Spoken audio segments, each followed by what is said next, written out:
So the other day I made a video called The Best Looking Aero Bike, where I looked at the new Specialized Venge, Trek Madone, BMC Timemachine and the Cannondale SystemSix. Well, just after I made that, the Ridley Noah Fast popped up, just unfortunately a couple of days late to fit into that other video. So what I thought I'd do was make a quick video looking at the Ridley Noah Fast. So here we go, and here it is. This is the Ridley Noah Fast, and at first glance, yeah, this looks like a good new looking bike. I've made videos before with Ridley bikes in, and I do tend to moan about their photographs not being too good. This one at first glance looks pretty good. It's got some nice detail in it, and yeah, I'm pretty impressed with this. But I have a couple of gripes that I need to get out of the way before I move on, and the first one is it's majorly warped. The back wheel is a long way from being round in this photograph, and I think it might have been taken on a kid's camera,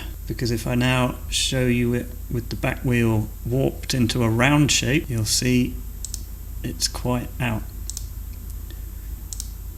So I think that's a bit disappointing, and is something, I don't know, they should check before they publish their pictures, really, because when you buy a bike you want it to have round wheels. Okay, so that's that gripe out the way. Ironically, one of their top pro riders is called Andre Greipel. So my next gripe is Ridley have decided to call this the Noah Fast. Now, Ridley is a Belgian company, and maybe in Belgium it's cool to call it the Noah Fast. However, sat here in the UK looking at this, calling a bike that's obviously supposed to be fast is, well, really?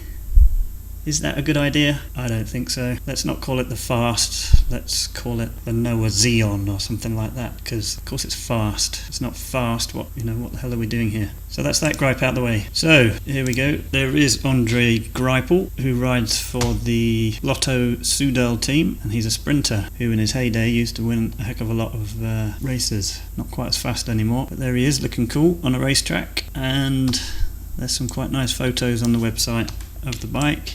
And one of the things they talk about is these grooves they've put in the front of the head tube, which apparently does something to the airflow and makes it more aero, of course. I don't want to gripe all the way through this video, but here's a picture of the one-piece bar and stem, and the latest aero bikes have moved away from this a little bit so that you can adjust the angle of the handlebars. So yeah, Ridley may be a year behind there, maybe not, maybe it's perfect for everybody. And this is their integrated seat clamp, I think they call this, that they're quite proud of, which I'm not a huge fan. I think it looks a bit dodgy. Okay, so that's some of the photos on the website. When I started offering this bike up against some other bikes, something that shone through immediately was if I offer it up to the Scott foil, bingo.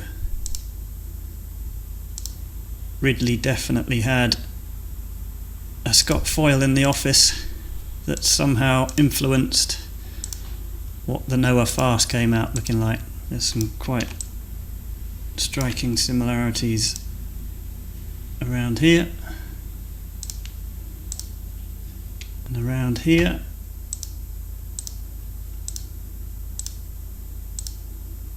Another thing I noticed was, and I can't tell if it's the photograph being badly distorted, but are the chainstays seriously that far out of alignment with each other?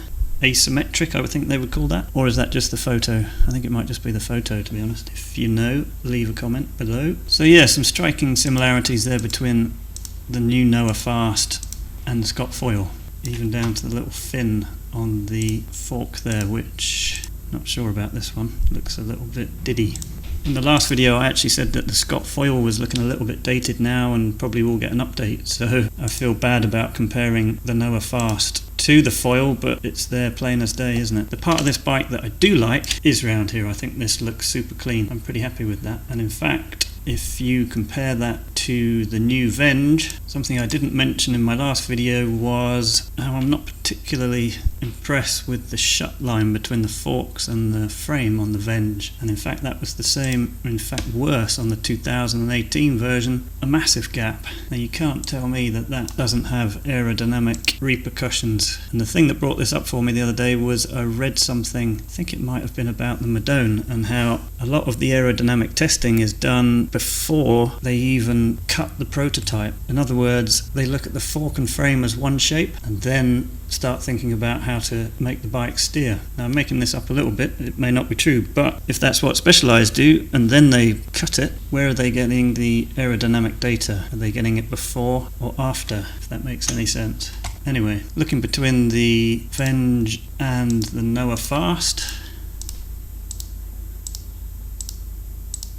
gotta say the Venge seat post is much more aesthetically pleasing. I much prefer to see this thicker edge here. This doesn't quite look cool anymore. So let's compare the Noah Fast with the new BMC Timemachine. And if you were watching the Tour de France yesterday, I think it was 20th of July 2018, we had a breakaway rider, Michael Shah I think his name is, from the BMC squad, and he was on a very large version of this bike in a light grey, and he looked like he was on fire. It looked very cool. He didn't quite make it to the finish. I think he was picked up by the peloton with about 6k to go. But he put in a good effort, and it was an excellent advert for the bike. In fact, the commentator even commented that it looked like a Star Wars bike, which I thought was quite cool, seeing as in my last video I said that it looked like something out of Starship Troopers.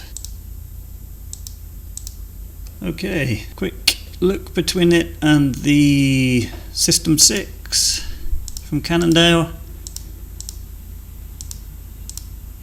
Again, I can't help but think that the Ridley is a year behind, other than at the front, where I think I definitely prefer the Ridley, if I'm honest.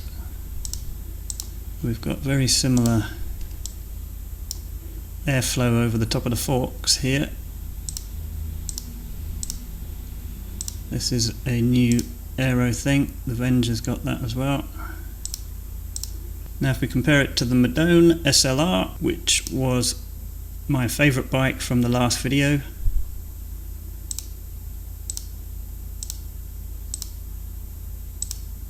some sort of little similarities around the head tube there,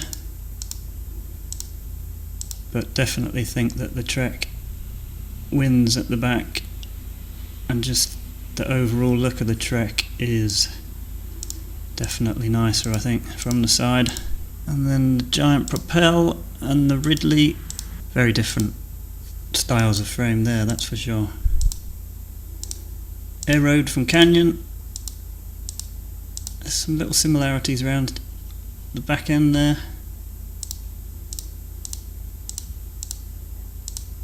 So there we go, that's the Ridley Noah Fast disc. Pretty cool looking bike, and it will be interesting to see how it gets on in a couple of race seasons, to see how many races it picks up. Speaking of racing, it was really awesome the other day to see John Degenkolb win the Roubaix stage of the Tour de France. He was very emotional when he was interviewed, and it was well deserved.